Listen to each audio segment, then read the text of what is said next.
Makeup করতে আমরা কম বেশি সবাই পারি, কিন্তু সঠিকভাবে মেকআপ রিমুভ করার নিয়ম আমরা কয়জন জানি? সঠিকভাবে মেকআপ রিমুভ না করলে স্কিনে একনে, পিম্পল সহ আরো নানান ধরনের প্রবলেম দেখা দিতে পারে। সো আজকের ভিডিওতে দেখাবো কিভাবে ডাবল ক্লিনজিং এর মাধ্যমে সঠিকভাবে মেকআপ রিমুভ করতে হয়। ডাবল ক্লিনজিং এর প্রথম স্টেপ হচ্ছে একটা ক্লিনজিং অয়েল অথবা বাম ইউজ করা। আমি এখানে দ্য ফেস শপের ক্লিনজিং অয়েলটা ইউজ করছি। এটা আমার খুবই পছন্দের একটা ক্লিনজিং অয়েল। তো প্রথমে একটু একটু করে ক্লিনজিং অয়েল নিয়ে অ্যাপ্লাই করছি এন্ড সি এটা কত সুন্দর করে আমার মেকআপটা মেল্ট করে দিচ্ছে। এভাবে করে আমি আমার ফুল ফেসের মেকআপটা মেল্ট করে নিব। আমি যে ক্লিনজিং অয়েল ইউজ করেছি এটাই যে ইউজ করতে হবে এমন কিন্তু না। আপনারা আপনাদের স্কিন টাইপ অনুযায়ী যে কোনো ক্লিনজিং অয়েল অথবা ক্লিনজিং বাম ইউজ করতে পারেন। তবে ক্লিনজিং অয়েল মানে কিন্তু এই না যে কোকোনাট অয়েল বা এই টাইপ অয়েল ইউজ করবেন। অবশ্যই ক্লিনজিং অয়েল হতে হবে। অনেকেই মেকআপ রিমুভের জন্য ক্লিনজিং অয়েলের বদলে নর্মাল অয়েল ইউজ করেন। এতে করে কিন্তু মেকআপ রিমুভ হবে ঠিকই, তবে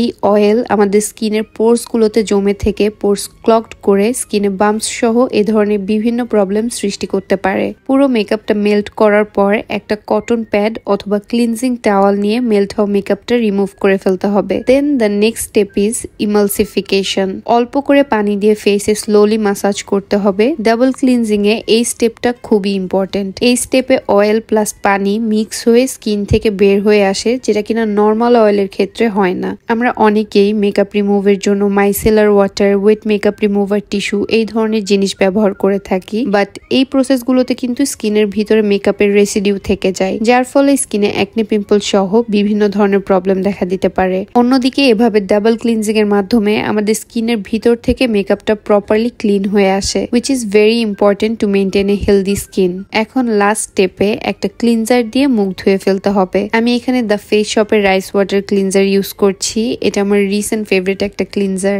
এই প্রোডাক্টগুলো কিন্তু আপনারা RS cosmetics centre skin care পেজে পেয়ে যাবেন। বাই দ্য ওয়ে, এটা কিন্তু কোনো প্রমোশনাল ভিডিও না। আমি যেহেতু আমার স্কিন কেয়ার জার্নির একদম শুরু থেকে এই পেজের প্রোডাক্ট ইউজ করি, আর আপনারা যেহেতু অনেকেই আমাকে জিজ্ঞেস করেন যে অথেন্টিক স্কিন কেয়ার প্রোডাক্টের জন্য কোন পেজ ভালো হবে, সো এই জন্য আমি আপনাদের সুবিধার্থে এই ভিডিওতে পেজটা মেনশন করে দিলাম। সো এই হচ্ছে ডাবল ক্লিনজিং করার প্রসিজার। আপনারা যদি ডাবল ক্লিনজিং নিয়ে আরো বিস্তারিত জানতে চান তাহলে কমেন্টে জানাতে পারেন। আশা করি এই ভিডিওটা আপনাদের জন্য হেল্পফুল হবে। Thanks for watching.